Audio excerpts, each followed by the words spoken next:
We were just sitting here arguing with somebody about this Dallas Cowboys cheerleader who was ripping us for supporting Colin Kaepernick, for him exercising his First Amendment rights. I think this is an argument that, and we love her, by the way. Yeah, she's great, but she's allowed her opinion, and I think what it all comes down to is it goes back and forth. You can go back and forth about this all day long, and the fact that it's such a great thing because it's freedom of speech. To argue the point is freedom of speech. Right. Here's the problem with this one. Go ahead. I'm sorry. No, go ahead. No. Here's the problem with this one is that Colin Kaepernick standing or sitting during the national anthem overshadows somehow the point. Yeah. You know what I'm saying? Yeah, but it's in the NFL. You know what I'm saying, so bro? It's in the NFL, and Roger Goodell tries to run this tight fist over the NFL. He's so inconsistent. Nothing he says. I mean, he suspends a guy for 4 games for this, and then for knocking his wife out, and suspends a guy for 6 games for something else. There's nothing consistent about the NFL. But those guys broke the law. Yes. Colin Kaepernick has not broken the law. Exactly. He's ruined his career. I will say that. And I hope he hasn't ruined his career. I hope he has. He can't play anymore. I don't know. I hope not. I hope he sticks around. There's Bruce. Bruce. And it's like a lost dog. Bruce is. I want to get to a couple things. One of the reasons I'm wearing this today. The Beatles. Y'all know that I'm a huge Beatle fan. I've heard. And I knew the guy. I knew the 2 that are gone, and I know the guys that are alive. And this is the 50th anniversary week of their last paid concert. Yep. Not the rooftop concert, but the last at Candlestick. And somebody sent me. I'll send it to you. It doesn't help you very much, but somebody sent me the audio from that. Oh, you could man. tell they just hated each other. And nobody knew it was the last concert, but there are clues in the audio. Wow. And you could hear Lennon saying, well, this is it, boys, that sort of thing.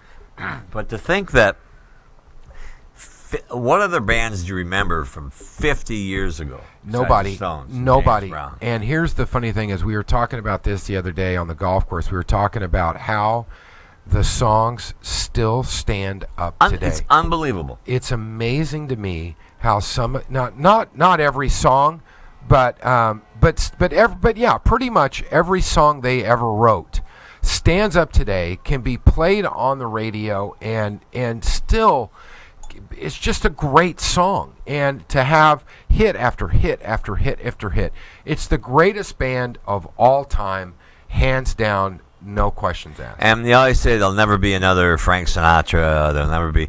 No, there won't. There won't. You know why? Because they surpassed the talent. Paul told me once, I said, did you guys ever realize, stupid question, but did you guys ever realize? He goes, no. He said, the reason we started writing our own music was we used to play at, what was the name of the place they played at in Liverpool? The Cavern. Yeah. A Cavern. Or the Tavern, but it was a tavern called Cavern. And they were always the last group up, and every band played the same songs. Wow. Jerry Lee Lewis, Elvis Presley, all this stuff. So he turned to John one day and said, you know what? If we want to be different, we need to get our own material. So they wrote Love Me Do, and that was it. But that's what made the, when I was growing up, I'm a little bit older than you. I'm quite a bit older than you. Yeah, but that was one of the first albums I ever got was Yesterday Today. Yeah. That was one of the first 8-tracks I bought. 8-track? 8-track. It was fantastic. Do you still have an 8-track machine? I do not have an 8-track machine. I don't even have a V8. I don't think they make them anymore. I said to Ringo once, I said, so you wanted us to buy all the albums, right? He goes, yeah. Yeah. Then you wanted us to buy all the 8-tracks, right? He goes, yes.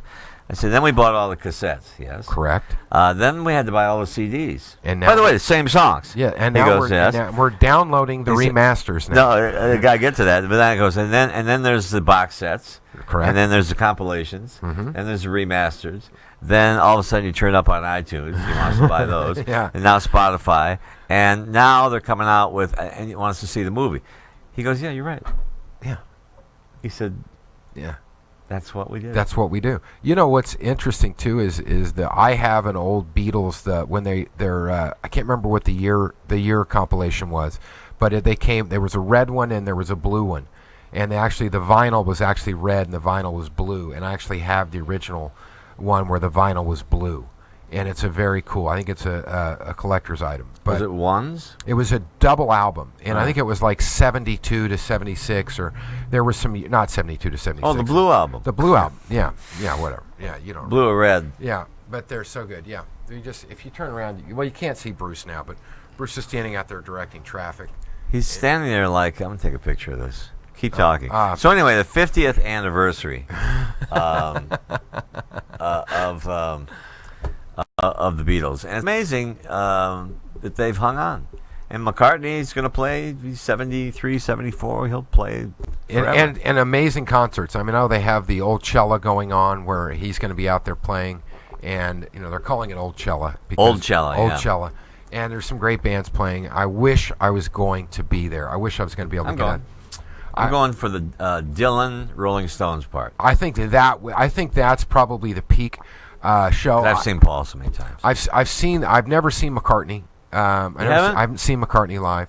I've seen Dylan. I saw Dylan play with Van Morrison 20-something years ago, which was. And I know you saw Neil Young. I saw Neil Young. So did I.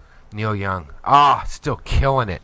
But yeah, and I think there's some great bands to see. But I think the Who. I saw the Who play. I've seen 4. I saw Roger Daltrey on the street, and I said, Roger goes, Pat, I go, how many more farewell concerts are you going to do? I went to the first. I've been to 3. I went to the first one. I went to the first farewell tour in '82, and I was his assistant for a week. I got to be Roger Daltrey's assistant for a week, and they did this little concert at the Brown Derby over in Los Feliz, and it was for a big record company. And they did this little kind of fun thing, and we sat in the back room. And as he was getting ready to go out and play, and I got to jam with Roger Daltrey. Oh, God. And it was one of the highlights. I played with Ringo in Toronto. Wow. Yeah. I played the organ. Now, when you're playing the organ and Ringo Starr is your drummer and you look over, it's a little daunting. Yeah. My Twitter account, let's see if anybody listens to this show. POB Pat O'Brien. Some moron's got my name. So it's POB and then Pat O'Brien. On Twitter. You can go to mine at Court McCowan, CORTMCCOWN. You're going to get me verified this week, right? Yes. Yeah. This week probably won't happen. But let's hit up the Twitter account and see if what we get out there. Yeah, we'd love to hear from you guys and answer some of your questions. Some of the people you'd like to have on, because this is everything. Get anybody. Yeah, we'll get anybody. Pat will. I won't be able to get anybody. Final word on. Let's see. We've covered the Beatles. On Colin Kaepernick, the big showdown will be this Thursday. See if he stands or sits. He says he's going to sit for the national anthem. But that has created a storm that I never. But you know what the good thing is it's brought back something that's really important in this country, and that is freedom. Freedom. We have the freedom of speech. It's not just another word. It's not, and it's not just, you can't just pick and choose. It has to be for everybody. That's it for us, and we'll see you next week. POB Pat O'Brien, at McCourt McCown. Goodbye.